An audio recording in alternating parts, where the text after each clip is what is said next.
Were you working on your valve covers and you broke a bunch of these lines right here, these vacuum lines, when you were removing this thing? Well, if you did, you're not alone. And I'll show you how I fixed mine. Before we get too deep in the vacuum lines, here is the photo, should be on your truck too. So when you're working on your valve covers, it's going to be pretty likely that you end up breaking this T right here, right? Now when it's a plastic T, the barbs get stuck in each of the hoses, so you have to cut the hoses back, which totally sucks. But hey, if you replace it with this brass one, that won't be an issue. Well, what the hell do these things even do anyways, right? Or I should say, while I was cutting these back, I was trying to figure out what else is broken, because I'm pretty sure I broke something else. So I was checking out, well, what the hell did I break on this thing, right? So these things were broken. Well, what else was wrong? And I noticed there is this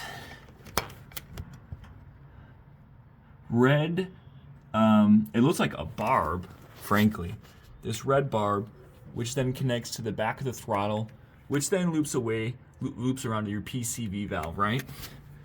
This red barb is not just a barb. It's not just like Dodge arbitrarily put a red barb there. There's a reason for that. It is called an orifice. See here? It is called an orifice, and while I don't really know what it does, it's in there, and it went back in there. There's actually, basically it's a barb, and it has a little brass piece in with a pinhole, so only a pinhole of air can get through here. I don't know what the pinhole size is, but I do know is that if you're trying to figure out why this hose won't get any suction through, like me, and you're blowing and sucking on it like a goofball, that pinhole gets clogged, and you can unclog it relatively easily. And in fact, you can even pop it out with your screwdriver and think you broke it, but it's a little brass piece to actually press fit in, so you can repress fit it in. And basically use Loctite 609 to basically glue it in place. That's a special bushing or a push-in bushing Loctite. So yeah, there you go. Back to this guy.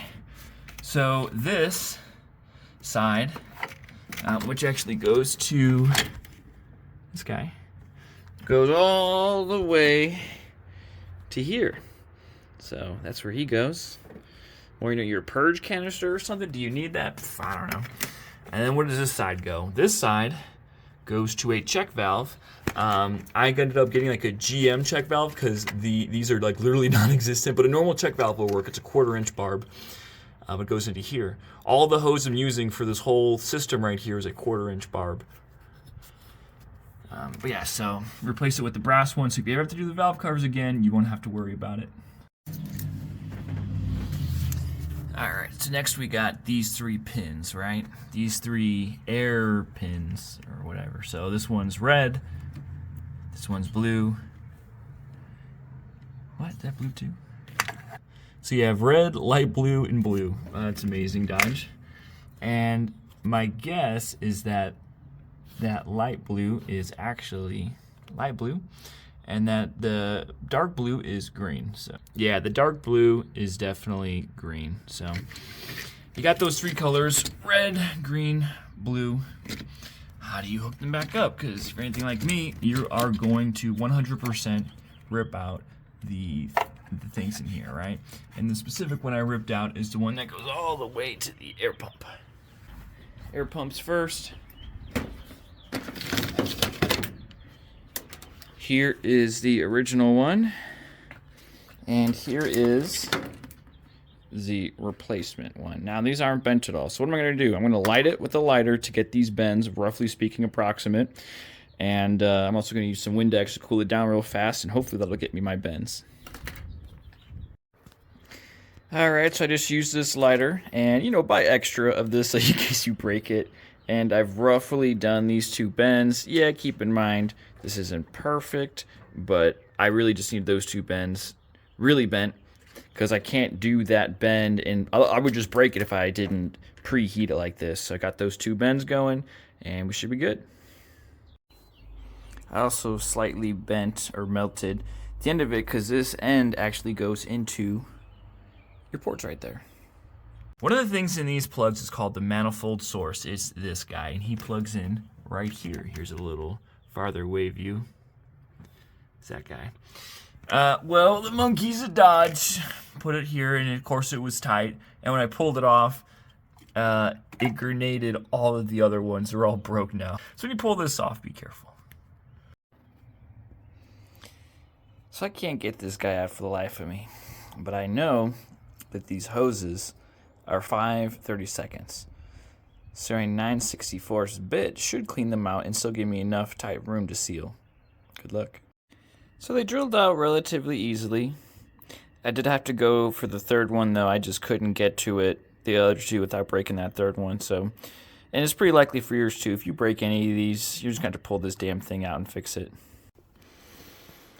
Okay, so here's how it's looking. This is for the manifold source. Yeah. So I got a 1/4-inch hose to a 1/4-inch barb to a 3/8 barb to the manifold thing with my 3 hoses. So I drilled it out with a 9/64 bit, and it gave it a real tight fit, so I knew I was good to go. Hopefully no leaks, huh? And and I'm going to go plug it back in. Ideally, I would have used a 3/8 barb to 1/4-inch barb, but that didn't exist. They were out of it at the store, and I kind of just want to get this moving. So that's what I got, and I just stuck a bunch of wires to the end.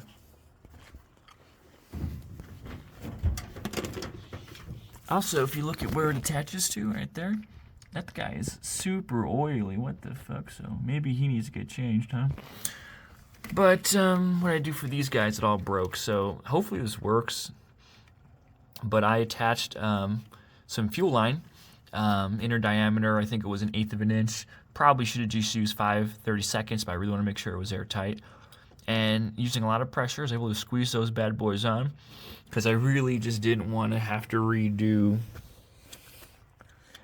all of this and whatever the hell goes to this little box here. No thanks. So hopefully that works. Otherwise I'll have to reroute it all.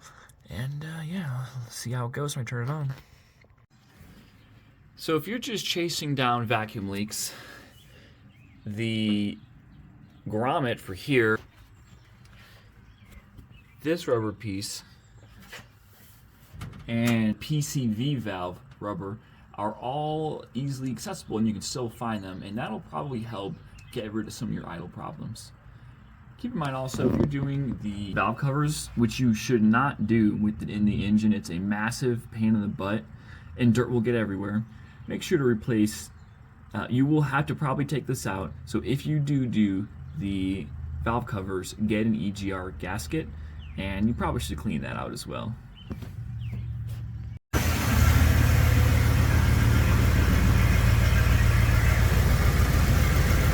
So it looks like the lines are holding up pretty good. Turns out it worked pretty well. No issues with these fuel lines melting, and it's been about a month, so